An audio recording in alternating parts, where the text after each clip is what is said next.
All right, what is up, everybody? Happy Friday and welcome to the Daily Hunt. I am the Bear Hunter, and if this is your first time here, hit the like, hit the subscribe, and ping that notification so you can be updated with all your latest crypto news. All right, let's jump right into it here. It has been just one volatile day. The markets are just a sea of red right now. Make sure to jump over to Twitter, give me a follow. We're up 3 followers since yesterday, so we're moving in the right direction. Love to see it. Thank you so much. I appreciate all the love and support I'm getting. It means a lot to me from the bottom of my heart. Thank you, thank you, thank you. All right, let's see. Let's start getting into the rundown here. I seem to have misplaced my rundown. Oh, there it is. All right, CoinGecko. Let's start it off. All right. Current market cap, $2.32 trillion. We are actually down 0.3% from yesterday. Bitcoin dominance sitting at 49.8%, with Ethereum dominance sitting at 12.3%. Ethereum gas up. My goodness, up again. 135 Gwei today. So much for that update, fixing the gas fees. Bitcoin coming in $61,714, down 2.6% on the day. Ethereum $2,433, down 3.7% on the day. Binance Coin $516, down 5% on the day. XRP $1.62, down 10% on the day. Cardano $1.42, down 4% on the day. And then there's DOGE. Up 102% on the day. Incredible. We get into the rest of these, but to be honest with you guys, I've got so much news to get through, and if we don't jump into it right now, we are going to be here all night long. Starting off with our daily FUD. Turkey bans the use of cryptocurrencies for payments. That should have, again, right after it. The regulation comes into effect on April 30th. Just a couple weeks away. Turkey's central bank is banning the use of cryptocurrencies for payments. The bank has cited crypto's lack of regulation, price volatility, and use in illegal activities and a list of reasons for the ban. Interest in Bitcoin has risen in Turkey recently amid the fall of the value of the lira. We covered that a couple weeks ago, or we talked about it a couple days ago, actually. Basically, Turkey has been using and abusing their currency. So much so that the value of it has completely fallen off. And when it all really came down, I think the drop was like, I can't remember the exact percentage. The value of their lira plummeted a couple weeks ago.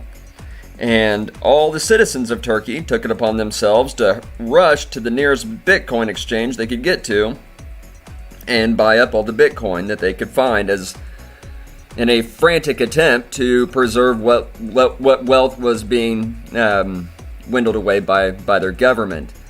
Interestingly, local prices of Bitcoin on local exchanges reached $150,000.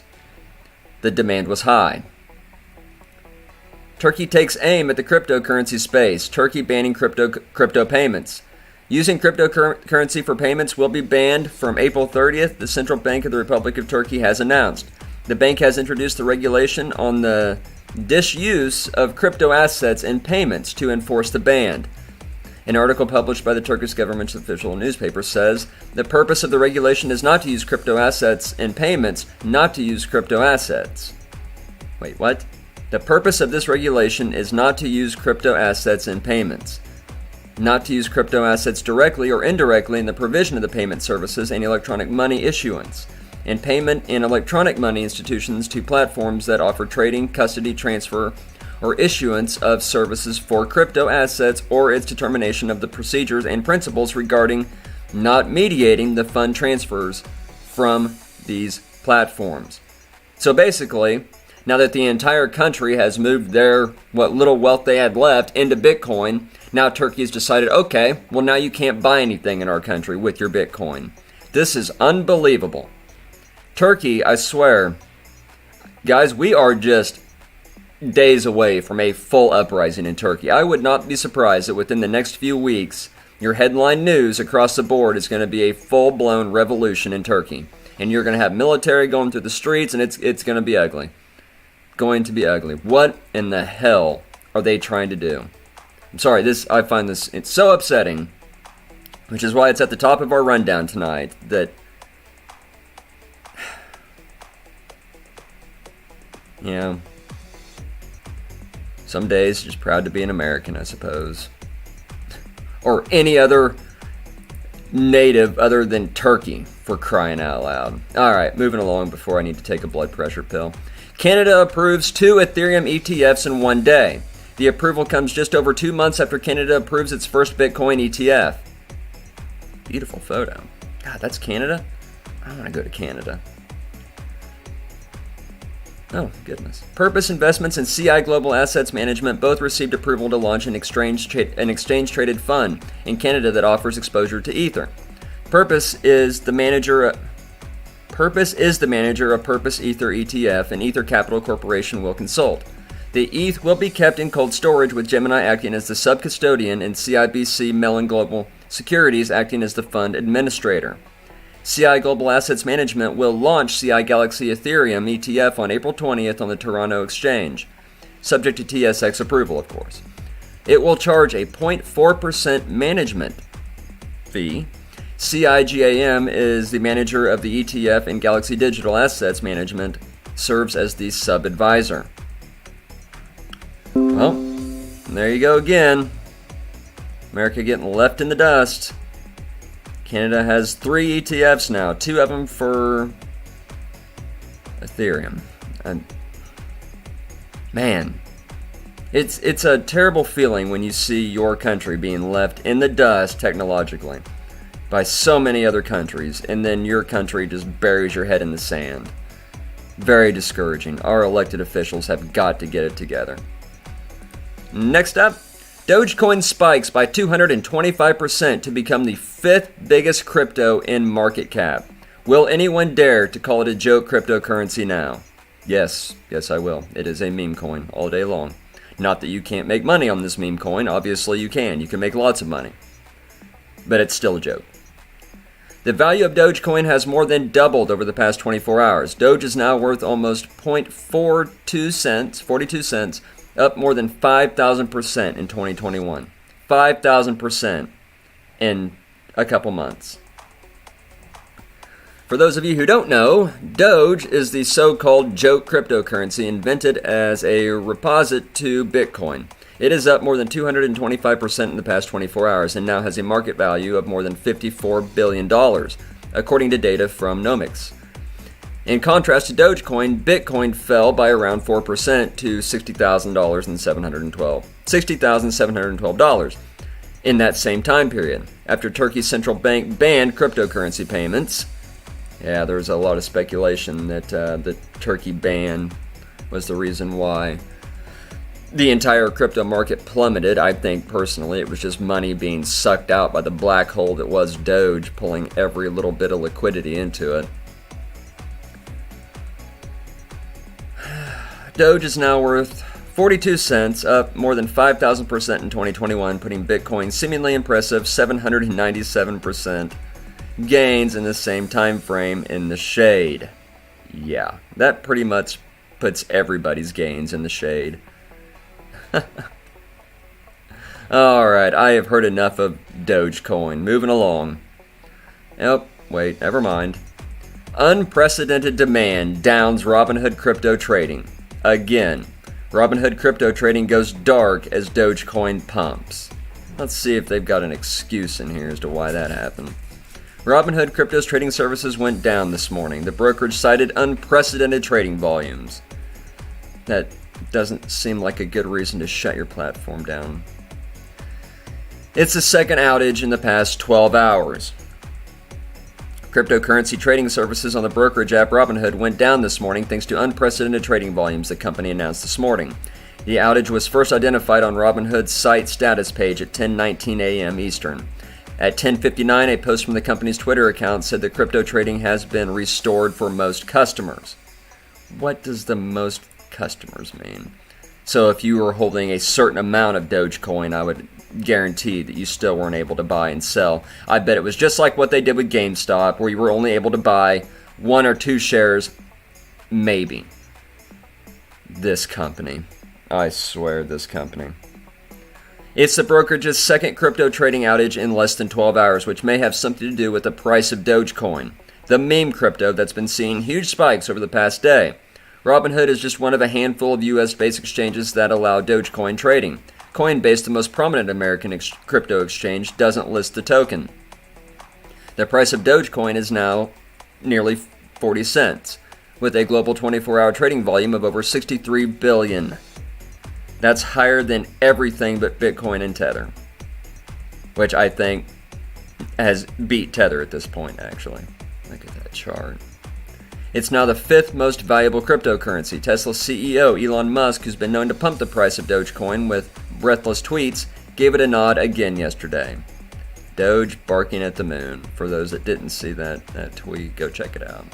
Robinhood, which had a moment in the sun earlier this year during the GameStop short squeeze, I wouldn't call it a moment in the sun, is a popular trading platform among young retail traders. It's also big among the members of the Reddit message board Wall Street Bets, whose moderators recently began allowing discussion of Dogecoin and then immediately banned it.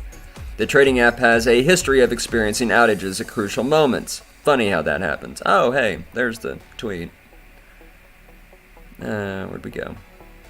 The app went down in early March of last year during the first throes of the pandemic, induced the stock market crash.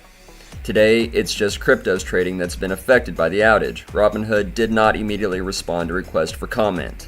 Of course, because Vlad hasn't thought of... He can't come up with an excuse for this one. It's not a clearinghouse problem this time, Vlad. Again, blood pressure.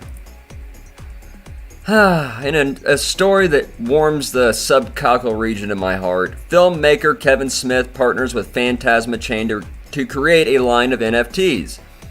In the first of a new line of digital art pieces, the acclaimed filmmaker gives his beloved characters Jay and Silent Bob new life as NFTs. Guys, this is huge for our space. I can't even put into words what this means for not just the NFT markets, but for crypto in general. Absolutely massive. And he's talking about doing films, a fully NFT film. He's in. He's not a tourist. Kevin Smith is a full-blown crypto degen, and I, for one, am happy to have him aboard. Welcome, Kevin Smith. Famed filmmaker Kevin Smith is getting into the NFT game. Smith is partnering with Phantasma Chain to create a line of Jay and Silent Bob NFTs. Famed filmmaker Kevin Smith is getting into the NFT game. Smith has partnered with Phantasma Chain and Simcore to create a Jay and Silent Bob NFT collection, Smokin' Tokens. But even more important, if that's the right word, Clerks 3, a sequel Smith has been working on for 6 years, will have a crypto subplot. I'm getting my tickets yesterday. And you thought the Coinbase direct listing was the big story of the week. The company announced the collaboration with Simcore and Smith on the Phantasma website. Jay and Silent Bob NFTs come in 4 cannabis-themed colors: Weed Green, Indica Orange, Blunt Man Purple, and Mubi Yellow. A 5th and rarer token, Platinum, gives the holder a cameo in Smith's next film, Clerks 3, whose release date has not been set. How cool is that? Kevin, being as creative as he is, realized that NFTs are like the comic book world and the digital world coming together, said Scott Gallagher, Sales and Marketing Director at Phantasma. He told Decrypt. Oh, breaking news. Justice Department sues Trump ally Roger Stone, alleging millions in unpaid taxes. Poor Roger Stone. That's funny. Sorry, that just popped up on the old phone here. Once David explained it, Smith said in an interview with BitBoy Crypto, shout out to BitBoy, I was like, yes, this is a place I want to play in. Smith was quick to point out that he is no NFT tourist and that NFTs are a field he is now deep in. Perhaps his research for Clerks 3? Smith went on to say that 2 of the Platinum tokens will be mixed in with the other tokens so that some lucky buyer of, say, an orange token could end up with a Platinum token too. Very cool. Phantasma also plans to release NFTs with Dylan McDermott. What in the hell is Dylan McDermott Anyway, Mark Anthony and Heavy Metal Magazine. On April 21st, a teaser NFT will be released that will include a preview of the upcoming film Kilroy Was Here, which looks like a really cool film. The artwork is just incredible.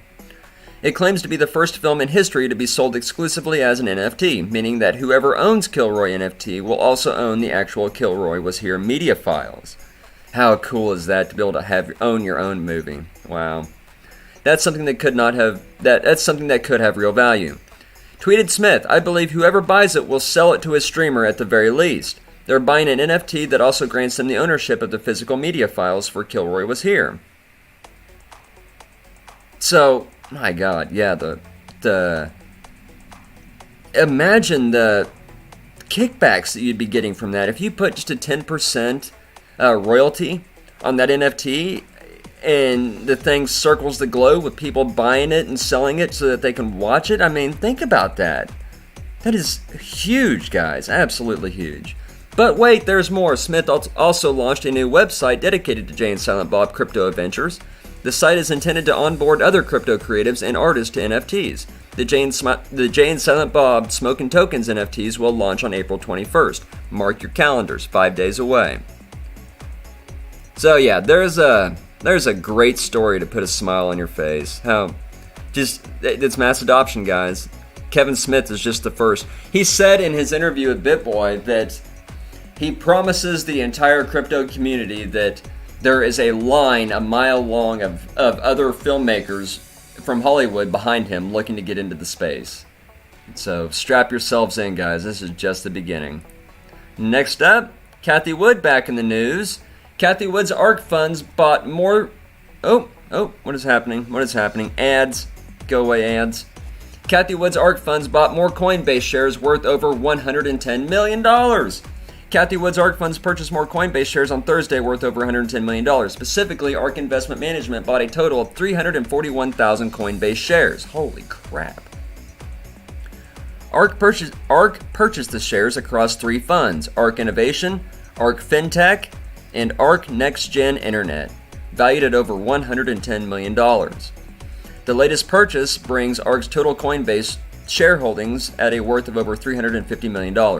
On Wednesday, i.e. when Coinbase listed on the NASDAQ, ARK bought 749,000 shares for a total of $246 million. In terms of the total number of shares, ARK now owns over 1 million shares of Coinbase. Holy smokes. That's a lot of Coinbase. Again, you could have just bought Bitcoin, Cathie, but never mind. That's your Cathie Wood ARK funds. More Bitcoin news, or more Coinbase news. Next up, Rothschild Investment adds Ethereum surpassing Bitcoin holdings. The firm revealed that its shares in ETH Trust were valued at $4.75 million on March 31st. According to a recent filing with the SEC, the Chicago-based Rothschild Investment has made a substantial investment in Ethereum. Rothschild Investment doubles down on Ethereum. The firm purchased 265,000 shares of the Grayscale Ethereum Trust. Oh, wow. I didn't realize that they were buying it from Grayscale. That's cool. An investment vehicle that offers exposure to Ethereum. In its investment holdings report, the firm revealed that shares in ETH Trust were valued at $4.75 million. Interestingly, the investment exceeds Rothschild's investment exposure to Bitcoin. The firm also disclosed its holdings of, coffee burps, 38,346 shares of the Grayscale Bitcoin Trust, worth $1.92 million. Since the beginning of the year, ETH has rallied by 250%, outperforming Bitcoin by a slight margin. The cryptocurrency recently hit its all-time high price of $2,500 amid the growing interest in digital currencies. Institutional interest in Ethereum has been on the rise in recent months, according to CoinShares report.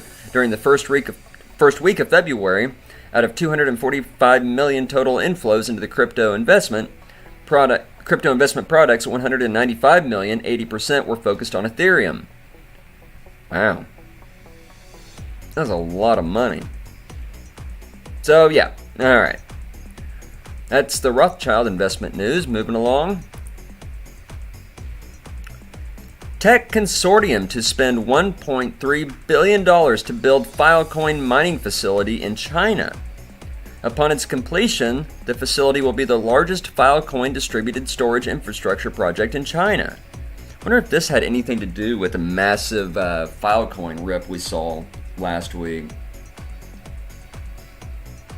Maybe that was them going in and buying up their Filecoins so that they can start mining. Just a thought.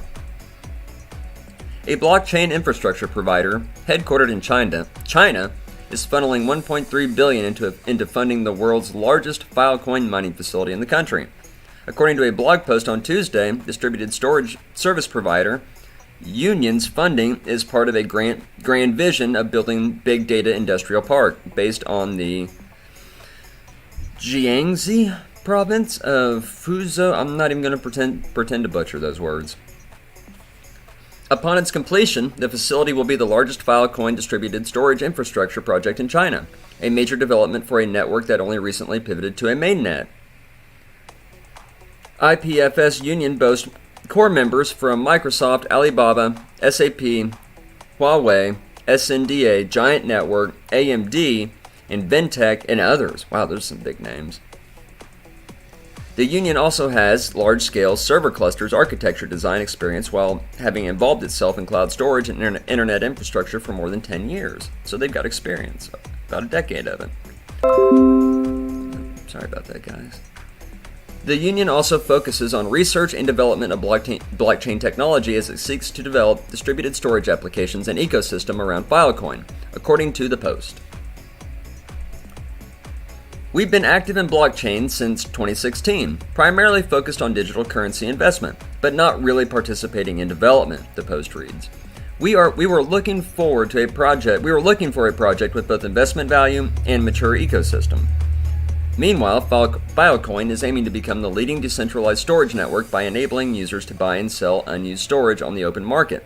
Kind of cool. I've looked into the whole Filecoin mining, and the way it works is you're basically just partitioning. Wow, I cannot talk today. Partitioning part of your hard drive out and allowing part of your hard drive to be used as storage, part of that IPFS storage for Filecoin. And when you do that, you're rewarded in Filecoin. So the more storage that you allocate, the more Filecoin that you mine.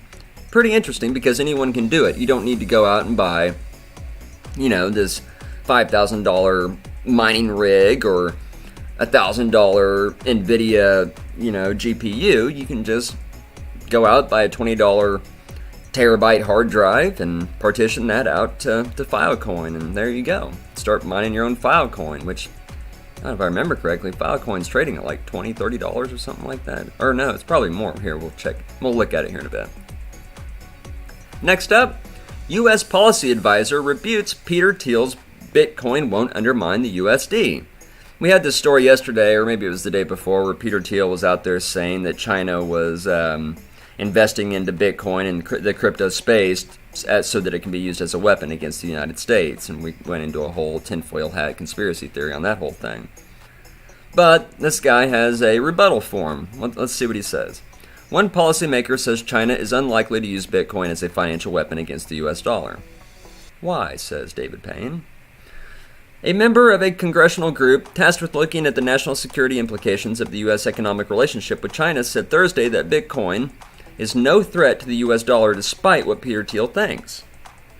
Specifically, Bitcoin does not compete effectively with fiat currencies because of its unstable price, says Alex Wong, a member of the U.S.-China Economic and Security Review Commission created by Congress in October to evaluate the U.S.-China relationship. During its hearing Thursday, Wong made the comment after he asked an expert witness about the accuracy of Thiel's recent claim that Bitcoin would be a threat to the U.S. and it would benefit Beijing. I think it characterizes that... I think the characteristics that make Bitcoin attractive make it not really competitive with fiat currencies because when you buy a Bitcoin, you don't really know what it's going to be twice as much or 20% less tomorrow, says Wong. It's extremely volatile. Yaya Fonsi, an adjunct senior fellow at the Center for New American Security and the expert witness in question, responded to the American entrepreneur's concerns are overblown. Fauci said Thiel was referring to the fact that computing power to mine Bitcoin is heavily concentrated in China, so the country could be able to hold the country could be able to hold and control more Bitcoin. In reality, he claimed, that would not be an issue due to Bitcoin's network decentralized nature. That's a good point. If there were ever a case where there was so much national security leverage there or disadvantage, it's not like additional mining couldn't be built outside of China. Yeah. Thiel, the co-founder of digital payment giant PayPal, a Bitcoin maximalist and early backer of Ethereum, that's a strange oxymoronal statement, has been critical of American tech companies such as Facebook, Google for their ties to China. He also co-founded the technology firm Palantir in 2004, whose clients include the CIA, FBI, intelligence agencies, according to TechCrunch. Yeah, sure did. That guy. Bitcoin is not effective for busting sanctions, as it appears to be stablecoins are more likely to compete with fiat currencies in the future, according to Wong. Well, yeah, but I think for the most part, when people are talking about Bitcoin, I think they're talking about the crypto market as a whole. I feel like most of these politicians don't know the difference between Bitcoin and the rest of the crypto ecosystem. They all think it's the same thing. Next up, Bitcoin option traders continue to place bullish bets as they stack $80,000 calls. Guys, we talked about this. The futures drive the market. They are stacking $80,000 calls. So that means that by the end of this month, all these people buying these options are expecting Bitcoin to hit $80,000. And if it doesn't hit $80,000, do you know what happens to their options? They expire worthless, meaning they lose all of their money. So, it stands to reason that there is a great incentive for a lot of people out there for Bitcoin to reach the price of $80,000 if you get what I'm trying to say. Here's your open interest. Look at that. Look at that. You've got over 1 billion people that think that Bitcoin's going to be at $80,000 by the end of this month. And then here's your sell side, and here's your puts. You've got a lot of people thinking that Bitcoin will come down to $50,000 by the end of the month. Kind of feel sorry for those poor people. They're going to get liquidated. But yeah, just wanted to really drive this home that futures drive the market. If you're trying to figure out what your trades ought to be in the near to short-term future, right? Look at the futures market. Look at the options. You can get a lot of information from that. Next up, crypto exchange Binance burns nearly $600 million worth of BNB.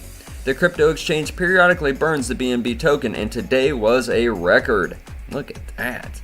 That is a lot of BNB burned.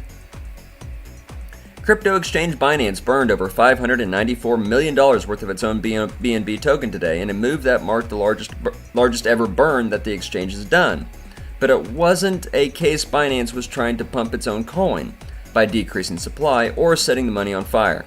The burn mechanism is an integral part of how BNB works, one that has contributed to the coin becoming the third largest cryptocurrency. 595 million gone. As wallet data shows, Binance burned over 1 million Bitcoin this morning, a move about which CEO Changpeng Zhao tweeted, "Imagine burning $500 million.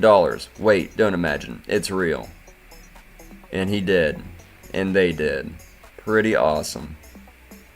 I love Binance, guys. You know I do. I know I'm probably going to get some hate mail for it, but I do. I love the fact that they've enabled me to enter this crypto space and actually trade without getting absolutely murdered. I feel like they're the only exchange, I feel like they're the only network out there that has welcomed all of us new retail traders with open arms, whereas Ethereum feels like a gated community now where only the rich get to join, and all of us poors are locked out of the Ethereum network because you've got to be a damn billionaire to be able to do anything on that network, whereas Binance has said, come on in, you can do whatever you want over here for less than $1.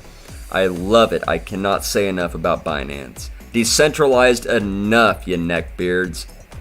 Next up, you can now earn Ethereum 2.0 staking rewards on Coinbase. The exchange says that starting today, it's moving customers off the waitlist so that they can begin earning up to 6% interest on their ETH. Yep. What they don't mention here is that Ethereum 2 is probably not going to even be out until 2025, knowing the ETH developers. Yeah, so that's that news. I don't really want to go too much into it. If you're interested and you want to read about this story and learn how you can stake your ETH 2.0 on Coinbase, then I'll drop the link in the description below afterwards. Next up, I'm obsessed, says Paris Hilton on NFTs, empowering female creators in the future of art. That's right, Paris Hilton also in our space, but of course she's an OG of crypto. She's been here since 2017. She's been here longer than I have. When Paris Hilton goes to sleep, she dreams about non-fungible tokens. Actual dreams, literal dreams, she dreams about NFT projects, NFT artists, and even NFT metaverses. NFTs have literally taken over my entire mind and soul, she says. I'm obsessed. It's all I think about. I've never been so excited about something in my life because I really see this as the future. I'm just so obsessed with it that I actually have dreams about it at every single night. Okay, Paris, that's weird. Once again, we welcome you with open arms. Happy to have you in the crypto space. Just, be a little less weird about it. And last up in the news, bringing up our e-blog here. Jim Cramer dumps half of his Bitcoin stash to pay off his mortgage. CNBC's Mad Money host Jim Cramer said he sold half of his Bitcoin to pay his mortgage. I mean, Bitcoin is at all-time highs. I guess if you were going to sell half of it, now's the time to do it. Still, kind of feels like something you're going to regret later, Jim, because who sells Bitcoin? Not this guy. Jim Cramer has ditched half of his Bitcoin to settle his mortgage. The TV celebrity says he feels like a winner. Yeah, I bet you do, Jim. Imagine if you had bought Bitcoin back in 2013 when you were calling it a scam, 2017 where you were calling people stupid for buying Yep, that's the Jim Cramer being hypocrite news. Yep. Alright, let's get into our charts here. Get this all opened up. We'll close out of some of this. We'll check the chats. Can't I just close these? Why is that? It's being annoying. There we go. Now flash your screen. Warning, seizure alert. Sorry guys. If I don't close out all of our news tabs, then I can't even look at our charts. Nobody here. Well, it's fine. I'll just talk to myself. Hello, world. Yeah, that's fine. I got no problem talking to myself. Alright, let's see. Let's get into our charts. Starting with the BTC.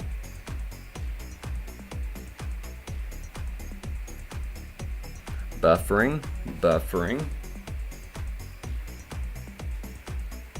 There we go. Let's look at our full feature chart.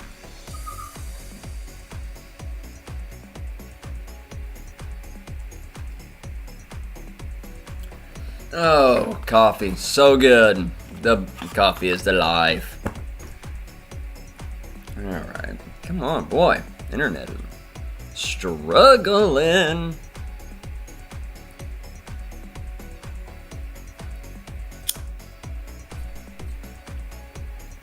Alright, we are in. Look at this. Jump to the 4-hour chart here on the BTC. Let TradingView tell us that, we're in trial mode. Thank you, TradingView. If we can ever get some streamers in here, maybe we can make some money and actually get a real subscription to TradingView. How cool would that be? Alright. Bitcoin 4-hour chart. As you can see, we are still in this massive ascending pendant price channel here. I mean, look at this. Just stuck in it. As you can see, I mean, we talked about this yesterday. Wouldn't be surprised if we saw Bitcoin come all the way down to 59,000 again, bounce off of this trend line, and then begin to work its way back up. That would almost be the ideal situation, because the longer Bitcoin stays in this price channel, the longer we stay in alt season, right? So you guys ought to be rooting for Bitcoin to stay in this price channel. So that's Bitcoin. Let's take a look at Ethereum here. Same thing with Ethereum. We're coming off of our all-time highs.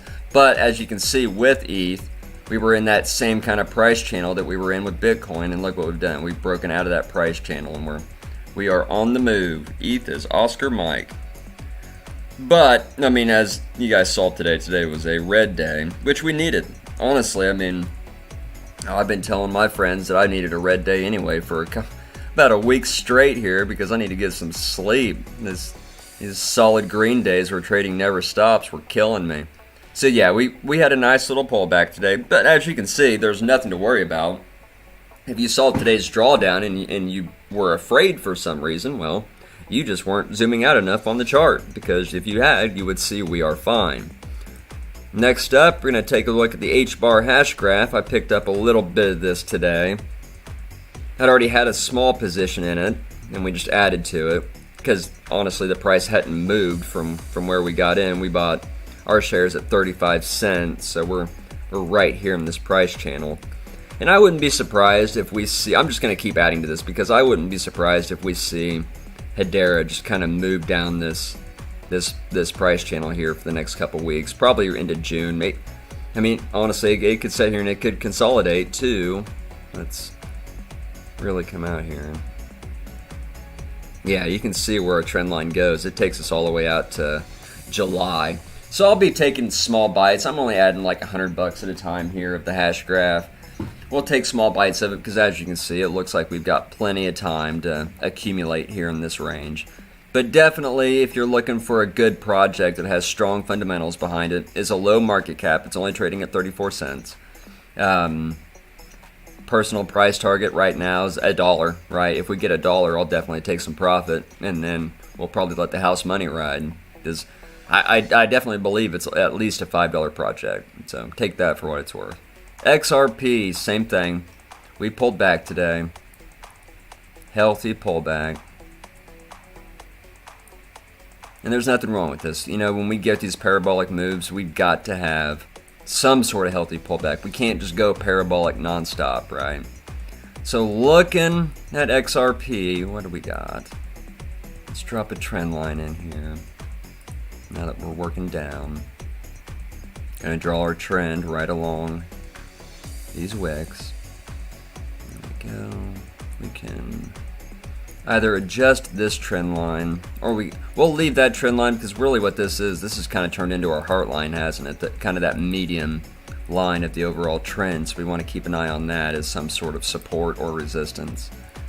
But it definitely looks like, I mean, look, we came down here into our ribbons right around this $1.50 level, which has been really good support for XRP for the past week now. It looks like we're going to hold this level, and we're probably going to just consolidate here for probably into tonight and then throughout the weekend. We could see some crazy moves on the weekend. You know how those go. Next up, basic attention token. Still just consolidating between $1.56 and $1.40.